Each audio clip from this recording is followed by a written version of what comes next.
Bloodless. Ganyan ibinida ni PBBM ang kanyang kampanya laban sa illegal na droga. Complete opposite daw ito sa war on drugs ng nakaraang Duterte administration. Narito ang agenda report ni Ivy Reyes. Despite the fact that we do not kill people that are just suspected of having anything to do with drugs, imbis na ganyan ang ginagawa natin, we are handling the drug problem in a different way. Bloodless kung ilarawan ng Pangulo ang kanyang anti-drug campaign kumpara sa madugong war on drugs ng administrasyon ni former President Rodrigo Duterte na ngayon detained sa ICC dahil dito. Ayon kay PBBM, hindi lang low-profile drug users ang pinagtutuunan ng gobyerno. Hindi rin daw patayan ang unang sagot nila sa problema ng droga, kundi prevention and rehabilitation.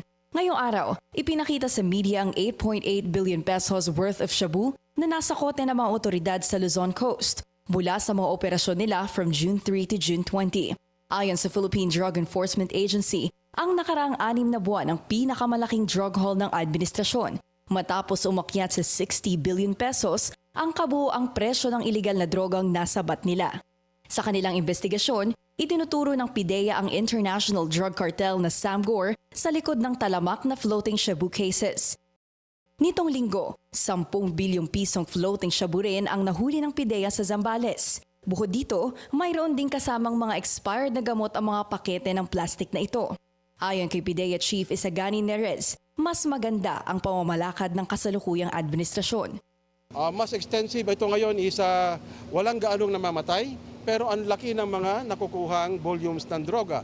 I say with much confidence na noon, mas maraming namamatay pero kukunti yung nakukuhang volume ng droga. Yun ang comparison at yun ang data natin.